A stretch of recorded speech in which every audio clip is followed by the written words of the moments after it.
everyone, my name is Madison and welcome back to my channel. In today's video I have another aerospace Q&A for you all. If y'all are interested in checking out my previous one from, oh my gosh, maybe 9 months ago now, something like that, I will have that link down below if y'all are interested. But I asked y'all to give me more questions, and I also took from questions I frequently get as an aerospace student at school, on campus, that sort of thing, as well as in different videos and on my community tab. But without further ado, let's just get started. The biggest question I get is, what are the high school requirements in order to get into a program like this?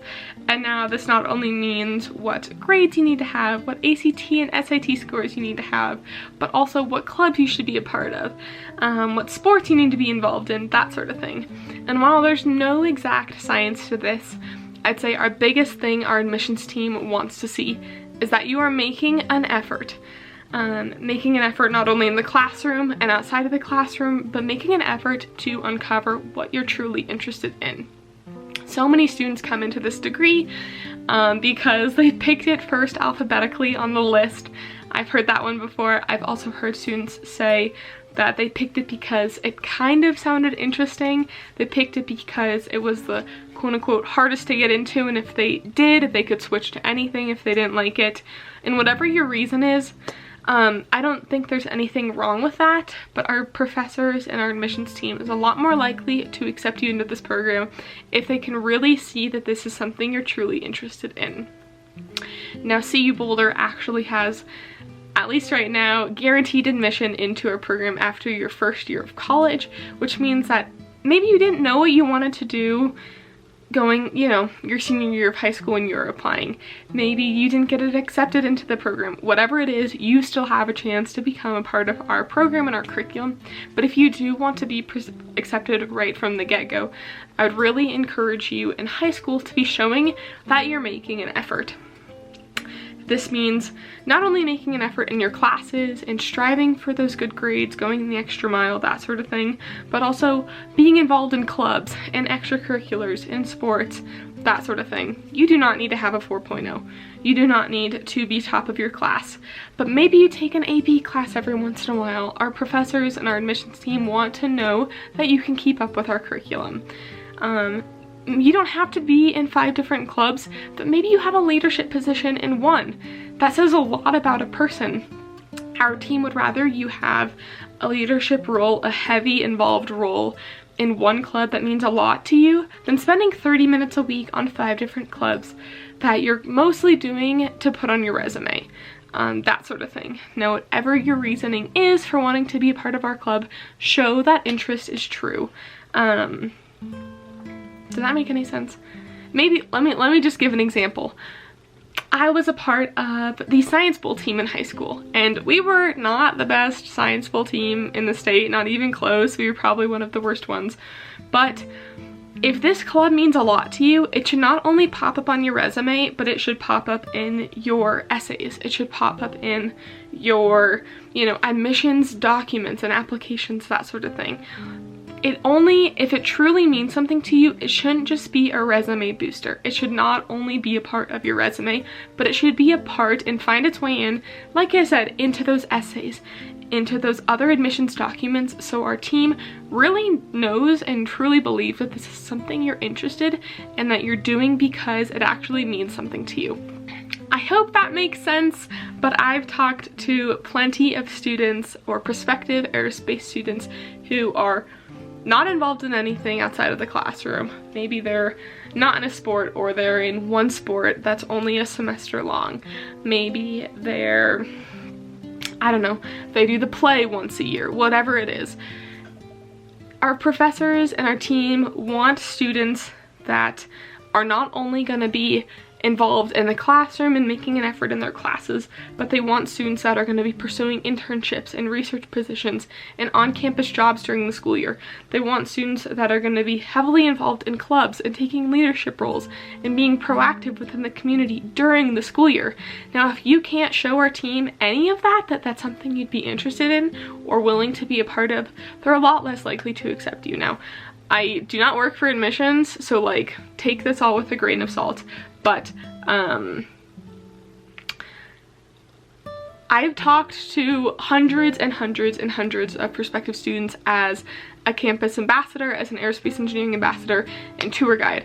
Every week I'm meeting with 30 plus prospective students and talking not only to them, but also students that have been accepted that are either seniors or other students in my class. And the biggest common theme with all these students is how proactive they are, how they're making an effort outside of the classroom, but also showing that they can do so without failing their classes. I hope that makes sense. Don't let that intimidate you. Like I said, you don't need a 4.0. You don't need to start a nonprofit. You don't need to be the top of your class or the president of the club. But show that the clubs and the things you're involved in actually mean something to you. You shouldn't just be a part of a club to put it on your resume. And I also don't think you shouldn't be involved in anything at all. Now, some schools don't have these resources. My high school was like 140 kids. I went to a tiny high school. But even still, at such a small high school, I still made and found ways to be involved in clubs that were somewhat related to my interests. And I was really passionate about those clubs, and I was able to find ways to incorporate that into my essays. This is like the longest answer in the world. That was so confusing. But I hope that kind of makes sense. Number 2, I also get this question quite a bit, and this is, what is the necessary computer you need to have as an aerospace engineering student? Now, the first thing I want to say is this is going to vary by school. CU Boulder, you can get away with not opening SolidWorks all 4 years of your undergraduate education if you really want to. There are a few classes where you will need to do some SolidWorks labs and related things, but if you want to be the person that does the write-up, go for it. If you don't want to be involved in the SolidWorks at all, you probably don't have to. Like, nobody says you have to do it. That being said, I do not think buying a new computer is necessary or worth it in the slightest if you're an aerospace student at CU Boulder. Now, like I said, this will depend greatly on the school you're going to and their curriculum. Some other schools might offer CAD classes or might even require them. If these computer-aided design or 3D design classes are required, you probably need something other than a Mac. I have a Mac. I use cloud computing when I really need to do SolidWorks, which is once in a blue moon, or I go on campus to use our on-campus computers that I get free access to as a student, and just use it there. But I did not see the point in buying a new computer, and I even bought a new computer about a year ago, and I love it. I bought the new MacBook Pro with the M1 chip. I absolutely love it. It is amazing. I did not see the point in getting something other than that. It works perfectly for everything I need, which is basically just VS Code or Visual Studio Code, and then MATLAB. Those are the two main engineering programs that I use as a student. MATLAB more than anything, the VS Code I use for my comp sci classes, but that's great. I don't think I've ever needed anything else, and like I said, if I do, it's once in a blue moon, maybe once in a semester. I'm using SolidWorks for a club or something, and I just go to our free cloud computing. But look at your course or your school's course requirements and determine if, you know, having SolidWorks and ANSYS capabilities, that sort of thing, are really necessary, and kind of go off that. The third question I get relatively frequently is, what computer science or coding experience do you need to have for this program? It'll sound like a broken record, but this totally depends on the school. I came into CU Boulder with practically no coding experience at all. I did a month, so like 3 hours a week, 4 hours a week maybe, of Robot C, which in my opinion is like a totally BS spin-off of the C coding language used for robotics. I say robotics in quotes because it was like high school robotics where you fill in the blank. I don't know. I've never heard of anybody using Robot C in my entire life aside from that class. So my point is, I basically came in with no coding experience, at least no real coding experience, and I'm doing just fine. At CU Boulder, our curriculum really assumes that you've never coded a wink in your entire life, and I love it because quite a few students either A, didn't have access to those resources in high school, or just never pursued that, and that's totally okay. You shouldn't need to be like a C++, MATLAB master, whatever it is. And quite frankly, most people don't know what MATLAB is until they start this program, or, you know, the aerospace curriculum program. So as far as the coding experience you need, there is none. Just be willing and be ready to kind of bust your butt a little bit and get ready to learn it relatively quickly. I'd say for our curriculum, you really don't start using it heavily until sophomore year, but freshman year or your first year, you do take a C++ and MATLAB based course that is there to introduce you to the MATLAB basics and also give you an intro to C++ if you're interested in pursuing that computer science minor. Number 4 is, do you have any free time / how busy are you? I think most people have a misconception that aerospace engineering students and engineering students in general have no time for anything but school. Plenty of people ask me and assume that all I do is study, and that all I do is, I don't know, homework and reading the textbook, and that I don't have a social life, and that I don't have time for other things, and I don't really have a social life, but that's okay. I love it. I love my life. Just to put this into perspective, I do not have a 4.0. I am very proud of my grades, but I do not have a 4.0, so I'll just start off with that. Now if you are shooting for that 4.0, this might look a little bit differently. If you are okay with worse grades than I have, awesome. I don't mean worse like in a rude way, but like, you know, to each their own, right? Okay, so let me just start off by that. I don't have a 4.0, but I am proud of my grades. I work 2 jobs. I work about 25 hours a week in total, sometimes a little bit more, sometimes a little bit less. But on average, every pay period, I log about 47 to 50 hours for that 2-week pay period. I have a horse. I have a horse and I actively ride and compete and work with an equestrian team in the Boulder area. So being able to have 2 jobs and have a horse on top of this curriculum, along with being the president of the robotics team, or one of the robotics teams on campus, I feel like I'm a pretty busy person. So I don't have much free time, but yes, I am really busy. However, that is not all doing school things. If you have interests outside of the classroom, there is more than enough time in the day to make time for those things. Now, like anything, the more things you put on your plate and the more things you are involved in, the more things you're gonna have to give up and make sacrifices for. Now for me, my 2 biggest sacrifices are my grades and my social life. Now, I wouldn't say I'm really making sacrifices for my grades, because I think if I were shooting for a 4.0, I would be significantly more stressed and significantly more unhappy. And like I said, I'm proud of my grades, I'm proud of what I do, and I would so much rather gain experience outside of the classroom, working in research labs and with our robotics team, and putting leadership experience on my resume, being involved in those sorts of things, and then also being able to be involved in a sport and something that brings me joy and happiness. That means a lot more to me than having a 4.0. And another thing that I said that I give up is a social life.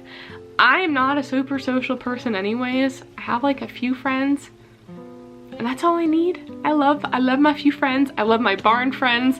And that's what makes me happy. I'm not the kind of person that wants 5, 10, 20 friends.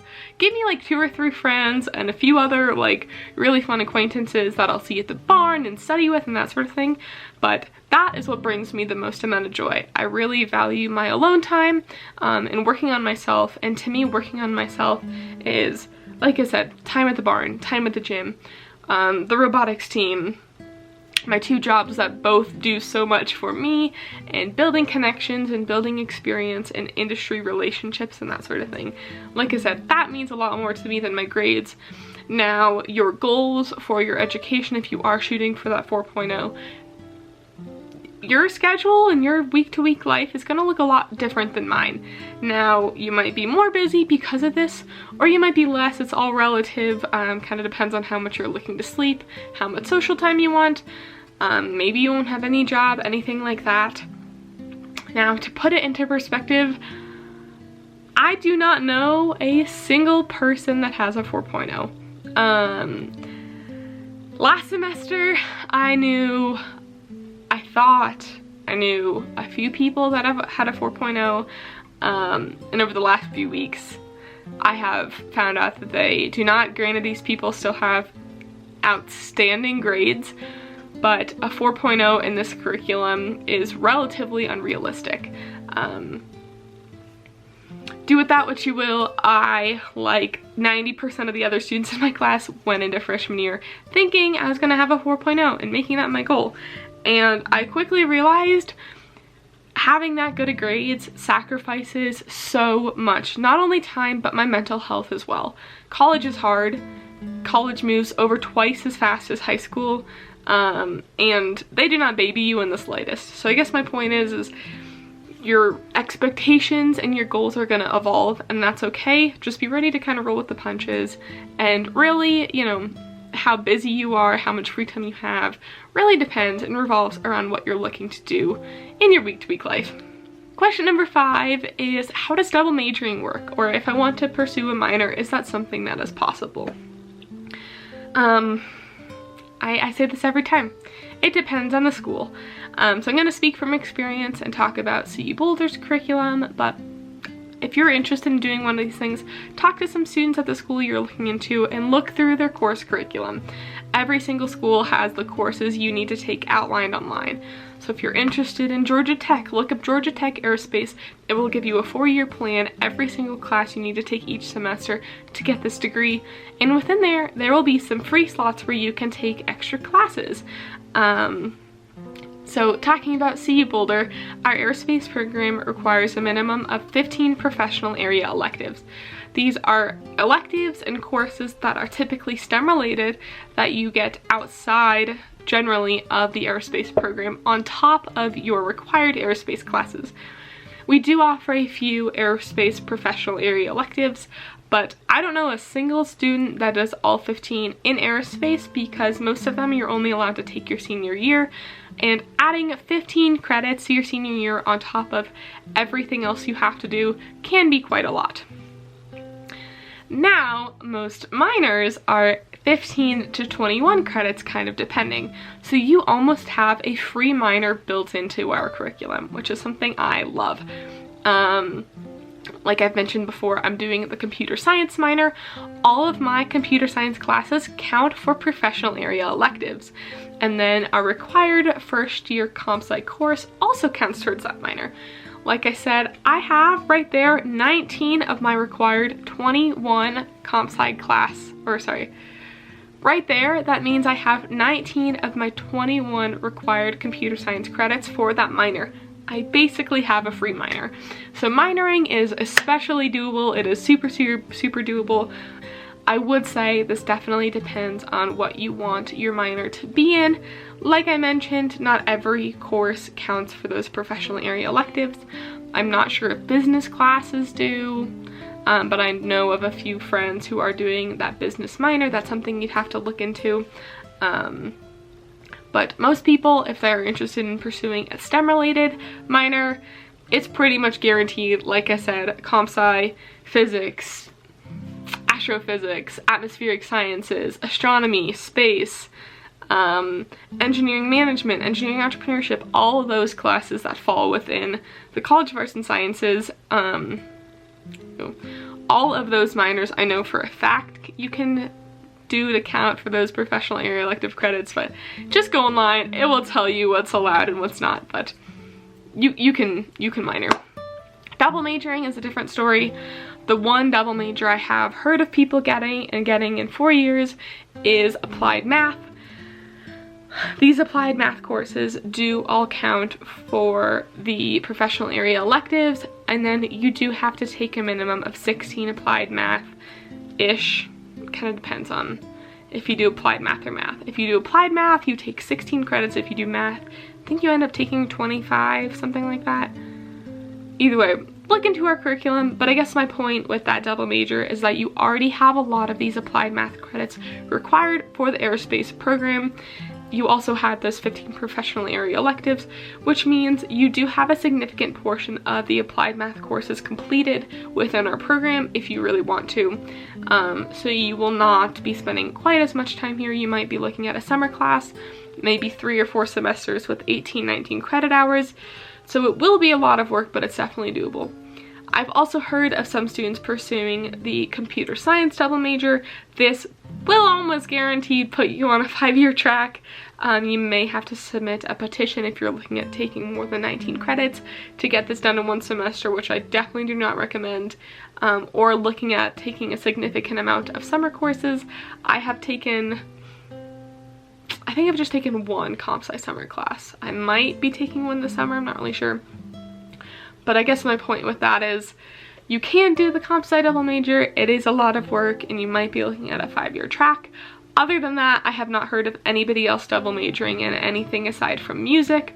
We do have a significant number of students that do double major in music, or part of the band, something like that, just because a lot of these students have interests outside of that. Maybe they got a scholarship for being on the band, being a music major, that sort of thing. That program meshes relatively nicely with ours. I have heard of a lot of these students doing or submitting those petition to take more than 19 credits in the semester. But it sounds challenging. I have never done it myself, but I've definitely seen quite a few other students go through this path, and it seems doable. I'm not gonna say it's gonna be easy, but people get it done, so. Well, that is it for today's video. I hope you all enjoyed. If you have any other questions, let me know and I'd be happy to answer them down below or in a future video. I think my biggest thing with this is I get so many questions that, yes, it is helpful to have a student perspective of, but there's so much information online. If you know what school you're looking to go to, go check out their course requirements, go check out what a typical class schedule looks like, that sort of thing. It's all online. Every school's going to be a little bit different, but we all kind of do have the same basic structure, I'd say, with what classes you're required to take and whatnot. So thank you all so much for watching, and I will see you on my next video. Peace out. Bye.